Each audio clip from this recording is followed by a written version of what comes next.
আজ আমরা যেটা শিখব একক লেখার নিয়ম। একক হলো কোনো ভৌত রাশি কি পরিমাণ আছে, তো সেটা বোঝাতে গেলে যার সাহায্য নেওয়া হয় সেটাই হলো তার একক। যেমন ভরকে বোঝাতে গেলে যে এককের সাহায্য নেওয়া হয় সেটা হলো গ্রাম বা কিলোগ্রাম।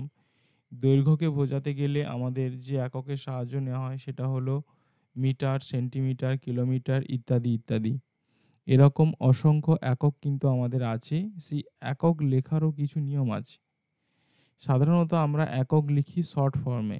শর্ট ফর্মে মানে ধরো সেন্টিমিটার লিখতে চাইছি, সেন্টিমিটার কিন্তু আমরা সিএম এইভাবে লিখি। কেউ কিন্তু সেন্টিমিটার পুরো ওয়ার্ডটা লেখে না। তো যেহেতু আমরা শর্ট ফর্ম ইউজ করছি, তাহলে এটাই কিন্তু লেখার সঠিক নিয়ম।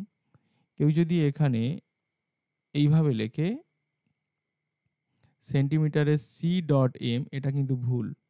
এভাবে লেখা যায় না। কিংবা সেন্টিমিটারের শেষে ডট দিয়ে দিল, এটাও কিন্তু ভুল।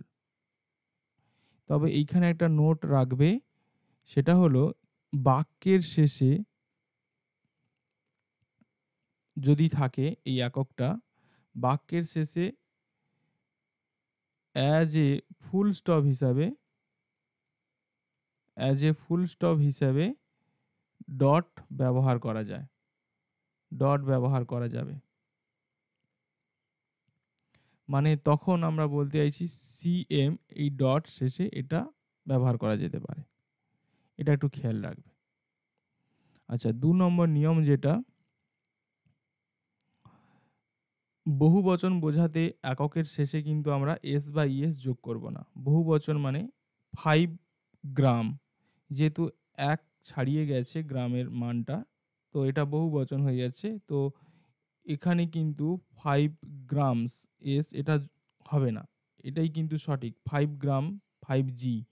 যেহেতু তুমি শর্ট ফর্ম ইউজ করছো, তাহলে কিন্তু এটা ঠিক আছে। হ্যাঁ, কেউ যদি এটাকে এইভাবে লেখে 5 গ্রামস পুরো ওয়ার্ডটা যদি লেখে, তাহলে কিন্তু এস যোগ করবে। বোঝা গেল? কিংবা আরেকটা উদাহরণ দিই,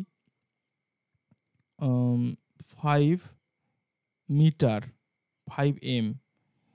তো এখানে কিন্তু এরকম 5ms শর্ট ফর্ম যদি ইউজ করি, মিটারে এম আসলো আবার প্লুরালের জন্য এস দিয়ে দিল, এটা কিন্তু হবে না। কিন্তু কেউ যদি পুরো ওয়ার্ডটা লিখতে চায়, তাহলে কিন্তু সে শেষে এস যোগ করতে পারে। যোগ করতে পারে না, যোগ করতে হবে। তো এটা কিন্তু সঠিক, এটা ভুল, এটাও কিন্তু সঠিক। এই জিনিসটা খেয়াল করবে। শর্ট ফর্মে এস বা ইএস আমরা কখনোই যোগ করতে পারি না। কিংবা আরেকটা বলি, 5 মিটারস পার সেকেন্ড। এটা কিন্তু সঠিক। কারণ সে পুরো ওয়ার্ড কিন্তু লিখেছে, মিটারস লিখেছে। তো সেই কারণে সে এস বা ইএস যোগ করতে পারে। আচ্ছা, ৩ নম্বরে আসি। যে সমস্ত একক বিজ্ঞানীদের নাম অনুযায়ী হয়েছে, তো সেগুলোকে আমরা ক্যাপিটালে লিখব।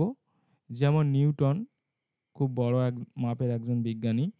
তো নিউটনকে বোঝাতে গেলে আমরা তার যে একক ক্যাপিটাল এন দিয়ে আমরা বোঝাই। কিংবা কেলভিন উষ্ণতা পরিমাপের একক, তো ক্যাপিটাল কে দিয়ে দেখাই। কিংবা তড়িৎ প্রবাহ মাত্রা যে একক অ্যাম্পিয়ার, একজন বিজ্ঞানী ছিলেন, তা বোঝাতে গেলে ক্যাপিটাল এ দিয়ে বোঝাই। কিংবা চাপ মাপার যে একক পাস্কাল, এগুলো আমরা কিন্তু পরে শিখব ডিটেলসে কোনটা কার একক। তো সেটাকে আমরা পিএ দিয়ে দেখাই। এরকম কিন্তু বিজ্ঞানীদের নাম অনুযায়ী যে এককগুলো হয়েছে সেগুলো ক্যাপিটালে ব্যবহার করতে হবে, মানে ক্যাপিটাল দিয়ে লিখতে হবে।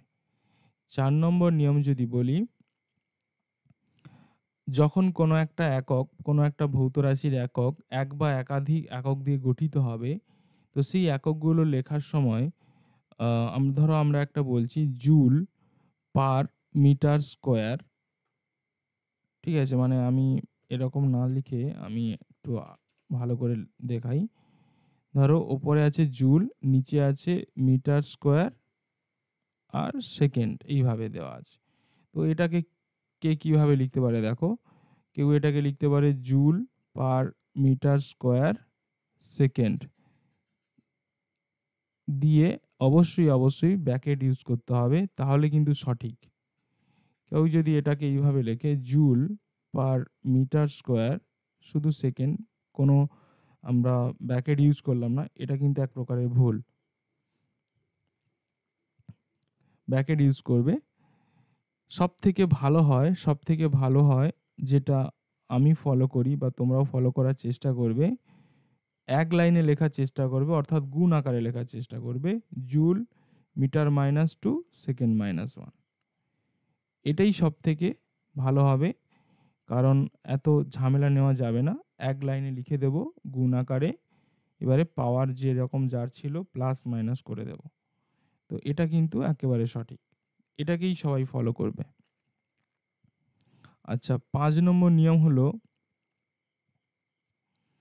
কোনো একক যদি গুণ আকারে লেখা হয়, ধরো নিউটন মিটার আছে, তাহলে ডট ইউজ করব আমরা। গুণকে বোঝাতে গেলে নিউটন ডট এম ব্যবহার করব, এটা কিন্তু সঠিক।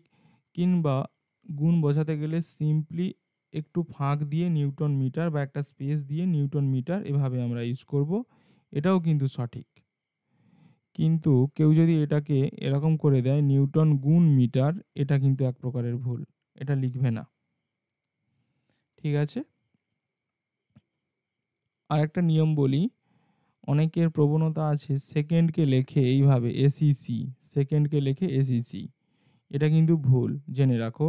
সেকেন্ড শুধুমাত্র এস, অনলি এস, এটা খেয়াল করবে। কিংবা বর্গ সেন্টিমিটারকে এইভাবে লেখে স্কোয়ার, বর্গ মানে হচ্ছে স্কোয়ার, এস কিউ দিয়ে ডট দিল, দিয়ে সেন্টিমিটার স্কোয়ার এইভাবে ইউজ করলো।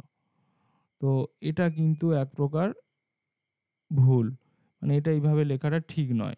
তার তার সরি, এটা কিন্তু আমি ভুল লিখেছি, square centimetre S Q CM. তো এটা কিন্তু এইভাবে লিখবে না, এটাকে এইভাবে লেখো, সেন্টিমিটার স্কোয়ার করে দাও, সেন্টিমিটার স্কোয়ার, এটা কিন্তু সঠিক। এটা একটু খেয়াল করবে, সেকেন্ডকে শুধুমাত্র এস দিয়ে দেখা হয়। আচ্ছা, আর একটা জিনিস, এটা এটা আমরা লেখার সময় এতটা খেয়াল করি না, এটা সাধারণত বই ছাপার ক্ষেত্রে ব্যবহার করবে সবাই। বই ছাপানো কিংবা কখনো যদি প্রিন্ট করা হয়, কম্পিউটারে টাইপ করা হয়, তখন ধরো কোনো একটা ভৌত রাশি ভর, তার যে সংকেত আমরা স্মল এম দিয়ে দেখাই তার সংকেতকে। কিন্তু আবার একটা দেখো, মিটার, এটা কিন্তু একটা একক, তাকেও আমরা স্মল এম দিয়ে দেখাই, এটা কিন্তু দৈর্ঘ্যের একক মিটার, তাকেও আমরা স্মল এম দিয়ে দেখাই। তাহলে দুটো জিনিস তো এক হয়ে যাচ্ছে, দুটো স্মল এম তো এক। তো এক্ষেত্রে যখন প্রিন্ট করা হয় বা টাইপ করা হয়, তখন খেয়াল রাখবে এটাই কিন্তু ইটালিকে লেখা হয়, এরকম বাঁকিয়ে লেখা হয় ইটালিক ফর্মে, কিন্তু এটা কিন্তু সোজা থাকে, একক কিন্তু সোজা থাকবে। আর কোনো ভৌত রাশি যদি সংকেত থাকে, দুটো যদি ম্যাচ করে তখন কিন্তু তাকে ইটালিকে করা হয়। তো এটা আমরা লেখার সময় এতটা খেয়াল করি না, আমরা এটাকে অন্য কিছু ধরে নিই। তো কিন্তু টাইপ করার সময় এই জিনিসটা খেয়াল করতে হবে। আপাতত এই কয়েকটা নিয়ম আছে, জেনে রাখো, আমরা মোটামুটি সবই জানি। বিশেষ করে এই 1 নম্বরটাকে খেয়াল করবে, ডট ইউজ করবে না, অনেকের প্রবণতা আছে ডট ইউজ করে দেওয়ার। আর 2 নম্বরটাকেও খেয়াল করবে। আর একটা যেটা বলবো সেটা হচ্ছে এইটা, এই যে 4 নম্বর যেটা, গুণ আকারে লেখার চেষ্টা করবে, একাধিক রাশিগুলোকে এক লাইনে বা গুণ আকারে লেখার চেষ্টা করবে।